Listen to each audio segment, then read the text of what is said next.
The most explosive, terrifying fact of the entire Formula One season just unraveled on lap 1. Everyone is blaming the rain, the greasy surface, or simple driver error for Max Verstappen's shocking, violent crash at Zandvoort. But the global media is completely missing the bigger, darker picture. This wasn't just a random mechanical spin. It was the absolute breaking point of a brutal weekend where a glitchy gearbox, intense contract pressure, and a $300 million trap all collided to break the world champion. And by the time he hit the barriers, Red Bull became the ultimate villain in this tragedy. To understand why Max crashed, we have to look at what happened before the race even started. The signs of a collision course were there from Friday morning.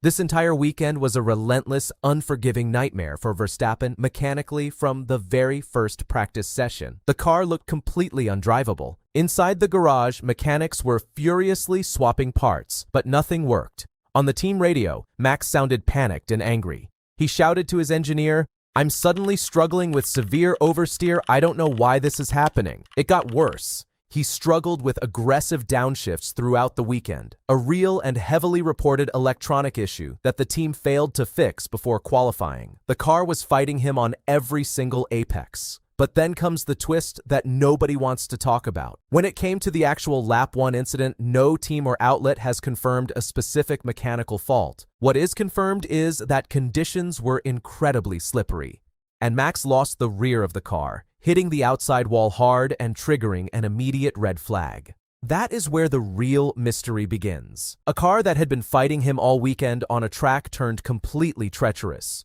There was no single culprit. And that is actually a much spookier, more terrifying angle than inventing a fake mechanical failure. Why? Because it means absolutely nobody, not even Red Bull Racing, fully knows why their 4-time world champion completely lost control and crashed out of his own farewell home race. Think about that. The team with the most advanced telemetry on Earth is standing in the paddock, staring at the telemetry screens, completely blind. Max was pushing a machine that had become unpredictable.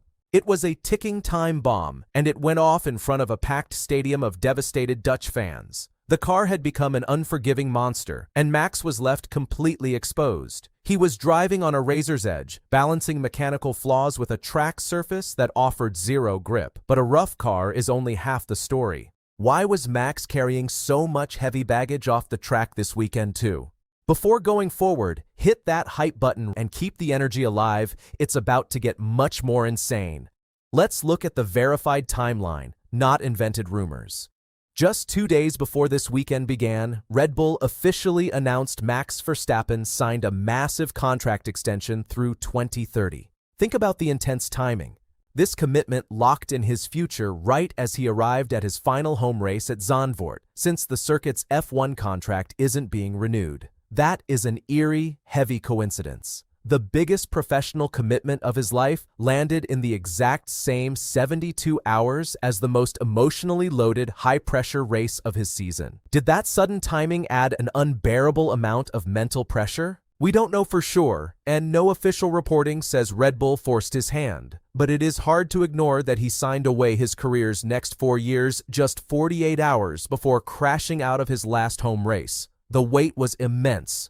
Imagine walking into a weekend where 100,000 fans are wearing orange, screaming your name, knowing it's your last time racing on home soil. Now add a contract worth hundreds of millions placed in front of you. Every interview and fan interaction was clouded by this massive announcement.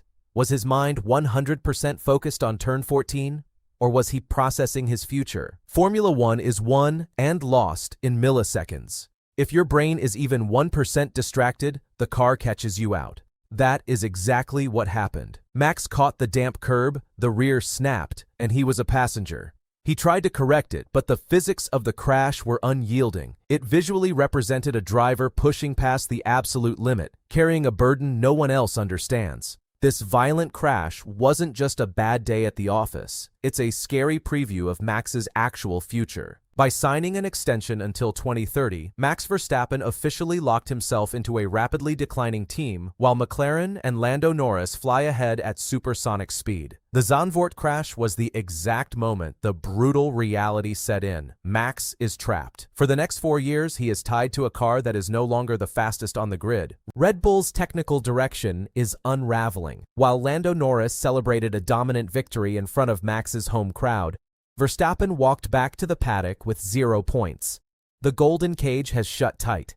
The massive paycheck is secure, but the championship glory is slipping away. Max lives for winning, yet he just committed his prime racing years to a project that looks increasingly lost. The Orange Army didn't just watch a lap 1 crash. They witnessed the slow death of an era. He is stuck while his rivals accelerate. This is the nightmare scenario for every single member of the Orange Army. For years, we watched Max Verstappen command the field with absolute, ruthless perfection. If the car wasn't perfect, his supreme talent would drag it to the top step of the podium anyway. But Zandvoort proved that the safety net is completely gone. The car has degraded to the point where even Max's alien talent cannot save it from spinning into the concrete barriers. The balance is broken, the aerodynamic platform is unstable, and the internal environment at Red Bull is fracturing. Max is facing a relentless wave of pressure from every single direction. The competition isn't just catching up, they have completely passed them. This weekend showed that when you push a broken car to its absolute limits just to stay in sight of McLaren, disaster is the only eventual outcome. Let's look at the cold, hard numbers that prove the hype was earned. These are the receipts.